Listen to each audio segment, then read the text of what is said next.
तो श्रीमन नारायण जी से लक्ष्मी जी ने पूछा कि ये प्रलय के समय तो पूरी धरती जलमग्न हो गई है, लेकिन ये तारा ऐसा क्या चमक रहा है? तो उन्होंने यही बोला कि ये काशी है, ये मणिद्वीप है, ये कभी प्रलय से भी नहीं होती। यहाँ भूकंप का झटका अगल बगल में बहुत आएगा, यहाँ नहीं आएगा, ना मात्र का आएगा, क्योंकि ये धरती पे ही नहीं है। अच्छा। और दूसरी बात, ये मृत्यु लोक है, यहाँ लोग जीने की कामना से नहीं आता है, मरने की कामना से आता है। ये काशी 3 खंडों में है। ये अभी जहाँ बैठे हैं ये विश्वेश्वर खंड है, इसके आगे केदार खंड है। इसके पहाड़ तो पाषाण है, लेकिन काशी भगवान शंकर के त्रिशूल में बची काशी भी सुना हूं ना कि यहाँ का जो जल है ना उसको हर जगह पे लोग चढ़ा नहीं सकते हैं, तो उस पे क्या ना? देखिए, हर लोगों से मैं सुना था कि भगवान शंकर जी के त्रिशूल पे यहाँ पे ये बसा हुआ है, तो यहाँ का जो जल है ना वो और कोई दूसरे मंदिर में या फिर किसी और कोई पूजा पाठ पे नहीं चढ़ता है। तो ऐसा भगवान शंकर की नगरी है, उन्होंने काशी को इसीलिए बनाया कि जो व्यक्ति अशक्त है, जो कैलाश मानसरोवर नहीं जा सकता है, केदारनाथ बद्रीनाथ नहीं जा सकता, वो काशी में ही आके इन मंदिरों का सब घाटों को राजा ने बनाया है। यहाँ पे 10 बार अश्वमेध यज्ञ हुआ है। पहला ब्रह्मा जी ने किया है, आखिरी राजा राम के पिता दशरथ जी ने किया, इसलिए इसका नाम दशाश्वमेध घाट पड़ा है। फ्रेंड्स, कैसे आप सब लोग? आई होप एकदम मस्त होंगे। तो दोस्तों, आज का जो हमारा पॉडकास्ट है ना, आपको अगर कभी भी बनारस आना है या फिर सोच रहे हैं एक बार बनारस आने के लिए, तो आप आज मैं बाबा से कुछ बातें करने वाला हूँ, जो बाबा बताएंगे कि सबसे पहले अगर कोई बनारस आता है तो उसको क्या क्या चीज घूमना चाहिए। यहाँ पे सबसे पहले घूमने का सबसे पहले तो अगर कोई भी आता है, एक बार नाम बता दीजिए। कि मैं पंडित दिनेश शंकर दुबे, सचिव गंगोत्री सेवा समिति और खास दशाश्वमेध घाट निवासी। काशी मोक्ष नगरी, मोक्षदायिनी काशी है।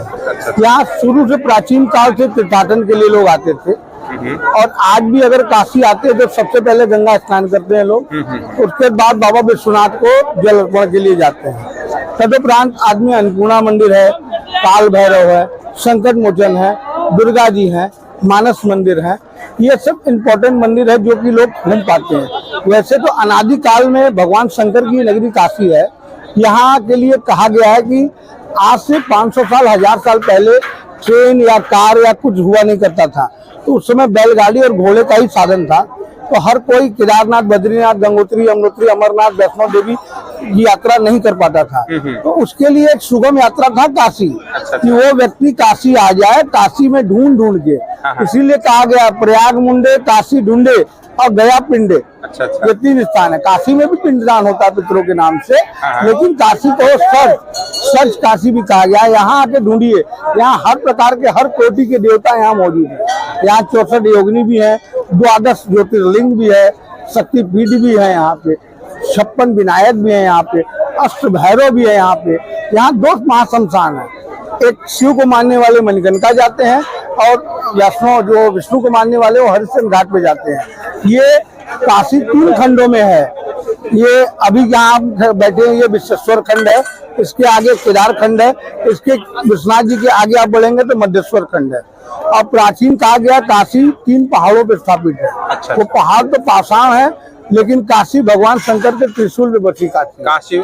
बाबा, मैं ये भी सुना हूँ ना कि यहाँ का जो जल है ना उसको हर जगह पे लोग चढ़ा नहीं सकते हैं, तो उस पे क्या ना? देखिए, हर जगह का मतलब नहीं है। सावन भादो में जो बाढ़ आती है, बाढ़ का जल नहीं ले जाना चाहिए, क्योंकि बाढ़ में मिट्टी जाती है, तो काशी की मिट्टी काशी से बाहर नहीं जाती, इसलिए बाढ़ के समय सावन भादो में जल नहीं ले जाना चाहिए।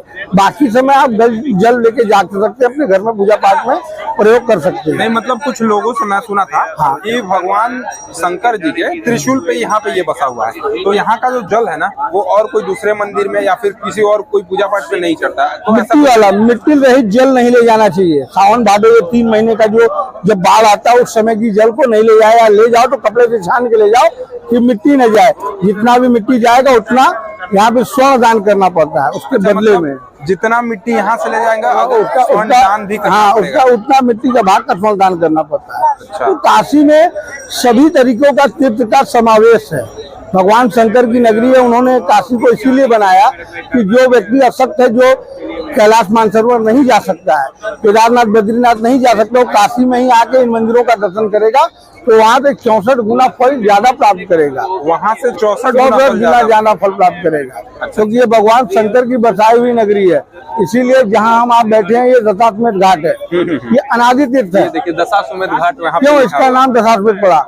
काशी में जो 84 घाट है, सब नामों का एक अलग अलग महत्व है। अच्छा। अभी के श्रृंखला में कुछ नए घाट बढ़ गए, जैसे नमो घाट, उसका कोई इतिहास नहीं है, लेकिन बाकी जो पुरानी काशी का 84 घाट, उनका सबका एक एक महत्व है। सब घाटों को राजा ने बनाया है। यहाँ पे 10 बार अश्वमेध यज्ञ हुआ है। पहला ब्रह्मा जी ने किया है, आखिरी राजा राम के पिता दशरथ जी ने किया, इसलिए इसका नाम दशाश्वमेध घाट पड़ा है। अच्छा। बगल में आप लाल मंदिर देख रहे हैं, ये प्रयाग घाट है। अच्छा, जो व्यक्ति माघ महीने में काशी से प्रयाग नहीं जा सकता है, असक्त है, तो प्रयाग घाट पे स्नान करे। मेरे घर में प्रयागेश्वर महादेव हैं, उनको जल चढ़ावे तो उसको यही प्रयाग का फल काशी में मिलेगा। हमारे घर में बंदी माता है, दुनिया से लोग आते हैं, ताला का मन्नत मानते हैं। जेल कोर्ट कचहरी की साक्षात देवी हमारे घर में मौजूद है। ये मंदिर आप जो देख रहे हैं, ये अगर बाबा के घर के बारे में बात करें तो ये दशाश्वमेध घाट के ऊपर में ये जो घर देख रहे हैं ना, ये बाबा का ही घर है। ये मेरा आज से नहीं 25 पीढ़ी 30 पीढ़ी का हमारे पास इतिहास है। अच्छा। तब से हम लोग यहाँ निवास कर रहे हैं, बाबा की मर्जी से निवास कर रहे हैं। 25-30 पीढ़ी से हम लोग, हमारे पास सबका साक्ष्य है। और हम काशी में के पुरोहित भी हैं, यहाँ के जो दुनिया के लोग आते हैं हमारे पास अपने पूर्वजों का बही खाता खोजने, तो हमें भी अपने पूर्वजों का बही खाता संग्रहित करके रखना पड़ेगा। और हमें पता है कि ये बिहार झारखंड में फेमस है काफी। और अगर झारखंड में बात करें ना तो गढ़वा, पलामू, लातेहार में, छत्तीसगढ़, सरगुजा, रायगढ़ तक हमारे पूरी है। सोनभद्र वगैरह बिहार में कुछ अंश है जहाँ के हम पुरोहित हुआ करते हैं। अच्छा। और काशी पापनाशी, काशी अविनाशी। प्रलय भी आया तो श्रीमन नारायण जी से लक्ष्मी जी ने पूछा कि ये प्रलय के समय तो पूरी धरती जलमग्न हो गई है, लेकिन ये तारा ऐसा क्या चमक रहा है? तो उन्होंने यही बोला कि ये काशी है, ये मणिद्वीप है, ये कभी प्रलय से भी नहीं होती। यहाँ भूकंप का झटका अगल बगल में बहुत आएगा, यहाँ नहीं आएगा, ना मात्र का आएगा, क्योंकि ये धरती पे ही नहीं है। अच्छा। और दूसरी बात, ये मृत लोक है। यहाँ लोग जीने की कामना से नहीं आता है, मरने की कामना से आता है। आज ये जितने लोग हंस रहे हैं, बोल रहे हैं, ये भगवान शंकर का आशीर्वाद है। हम लोग यहाँ जी रहे, खा रहे हैं, वरना ये हड्डियों का ढांचा है। मरने के बाद संसार में अगर हिंदू धर्मावलंबी सनातन धर्म को मानने वाला व्यक्ति चाहता है कि हम मरे, तो हमारी अस्थियों को ले जाके गंगा में, काशी में, ये होता है। ये अस्थियों का शहर है, अस्थियों का शहर है। यहाँ जीवित जितने हैं वो सब भगवान के घर में मस्ती लेने आए, वरना यहाँ मरने के बाद करने आते हैं। और बाबा एक क्वेश्चन आपसे और करेंगे कि यहाँ पे मणिकर्णिका घाट के पास सुने हैं कि यहाँ का जो चिता का राख है ना, वो कभी बुझता नहीं। चिता की अग्नि कभी यहाँ शांत नहीं होती, क्योंकि ये प्रथा भगवान शंकर की पत्नी ने जब अपने पिता के दक्ष यज्ञ में जल के अपना शरीर को आहूत कर दिया था, कि उनके पति का जो अनादर किया था उन्होंने, तो भगवान शंकर माँ सती का शरीर लेके जहाँ जहाँ दौड़े। आज हिंदुस्तान में वो कालांतर में 52 शक्तिपीठ है, जिसमें एक शक्तिपीठ मणिकर्णिका। मणिकर्णिका में माँ सती का कान का कुंडल का कर्ण गिरा था, इसलिए उसका नाम मणिकर्णिका रखा गया। और वो महाशमशान हुआ कालांतर में। यहाँ आज भी नियम है कि अगर कोई लाश नहीं आता है तो डोम परिवार 5 पुतला बना के उसको जलाना पड़ता है, उतना कोरम पूरा करने के लिए।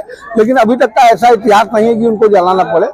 रोज 200, 500, 1000 चिताएं रोज जलती हैं। वो तो हम खुद देखे भी है, बाकी वीडियोस में भी चल रहा है, लोग देख और रहे हैं। सामने आप हरिश्चंद्र घाट पे जाएंगे, ये वही घाट है जहाँ राजा हरिश्चंद्र ने काली डोम के हाथ बिके अपने पुत्र रोहित के मरने के बाद अपनी पत्नी से डोम के कर के रूप में उन्होंने साली का आंचल लिया। अच्छा। तो इससे भगवान उनका, श्रीमन नारायण उनका परीक्षा ले रहे थे। परीक्षा में पास होने के बाद स्वर्ग गए, पुष्पक विमान इसी घाट पे आया, हरिश्चंद्र घाट पे, जहाँ सशरीर हरिश्चंद्र तारामती उनके पुत्र रोहित को स्वर्ग के लिए भगवान ले गए। अच्छा, ये चीज है। और बात करें बाबा, यहाँ पे 2-3 घाट और फेमस है। एक 80 घाट, तो 80 घाट का क्या है? 80 का मतलब होता है यहाँ 2 नदियों का संगम। सबसे पुरानी एक प्राचीन नदी हुआ करती 80। अब काशी के पश्चिम भाग में बहती है वरुणा। 80 का जो समागम होता है उसका नाम पड़ता है वाराणसी। अच्छा, वरुणा धन और वरुणा, तो 80 घाट पे 80 नदी बहती थी, इसलिए उसका नाम 80 है। अच्छा, यहाँ पंचगंगा भी है, यहाँ पे 5 नदियों का समावेश है। मणिकर्णिका पे एक कुंड है, मणिकुंड, जहाँ उत्तर काशी से जल आता है आज भी निरंतर।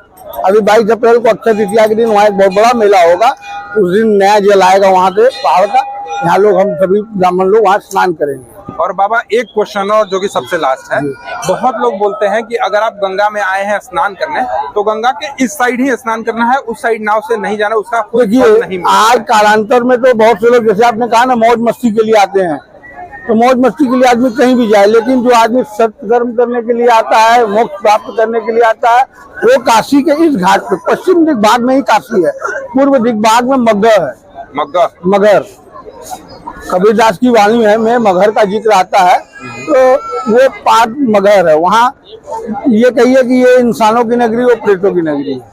अच्छा, ये इंसानों की नगरी, ये देव कार्य इधर होता है, वो प्रेत कार्य होता है। प्रेत कार्य तो होता है। हम लोग उस पार स्नान तो करते हैं कभी कभी, लेकिन उस स्नान का फल नहीं प्राप्त होता है। इस तट पे स्नान करने से आपको निश्चित रूप से मोक्ष मिलेगा, लेकिन उस तट पे स्नान करने से कोई फायदा नहीं। और काशी में भोजन की बात करते हैं तो सुबह आज भी 10 रुपए की एक कचौड़ी, 40 रुपए में आदमी का पेट भर जाएगा। अब आगे आपको पिज्जा, बर्गर और मैकरोनी खाना है, मतलब तो उसके लिए तो वो मतलब हमारे हिसाब से होता है कि आप कितना खर्चा कर सकते हैं। मिनिमम और मैक्सिमम। काशी अरबपतियों के लिए भी है और गरीबों के लिए भी है। गरीबों के यहाँ अगर आपका कुछ नहीं है तो माँ अन्नपूर्णा की नगरी है। यहाँ नहीं कुछ तो 10 जगह भंडारे चलते हैं सुबह शाम। वहाँ आदमी खा के और गंगा का जल पी के और गंगा घाटों पे अपना जीवन बिता लेता है निःशुल्क। निःशुल्क। चलिए, बहुत बहुत धन्यवाद आपका इतना समय देने के लिए, दिल से आभार करता हूँ। और एक बार चरण स्पर्श करता धन्यवाद हूँ तिवारी जी, आपको भी। आप यूं ही इसी तरीके से नित्य नया ब्लॉग लेके आए और आपके दर्शकों का इसी तरीके से मार्गदर्शन करते रहिए। अगर बाबा से आपको कोई भी पूजा पाठ से रिलेटेड जानकारी चाहिए होगा तो बाबा का नंबर नीचे स्क्रीन पे फ्लैश कर रहा है, आप कॉल करके डायरेक्ट बाबा से बात कर सकते हैं। काशी में किसी भी तरीके का पूजा पाठ, पिंडदान, शादी ब्याह इत्यादि के लिए आप कभी भी हमसे संपर्क कर सकते हैं। तो गाइस, आज का ये ब्लॉग कैसा लगा? आपको कुछ सीखने को मिला होगा। अगर आप काशी के बारे में नहीं जानते, सोच रहे हैं वाराणसी आने, तो क्या क्या पहले का अस्तित्व है, हिस्ट्री जानना बहुत जरूरी होता है। तो ये वीडियोस में मैंने उस चीज को कवर किया है। आई होप कि आपको ये वीडियो पसंद आया होगा। चलिए, मिलते हैं अगले दिन कुछ और नए टॉपिक के साथ। तब तक के लिए धन्यवाद। जय हिंद, जय भारत, जय भारत।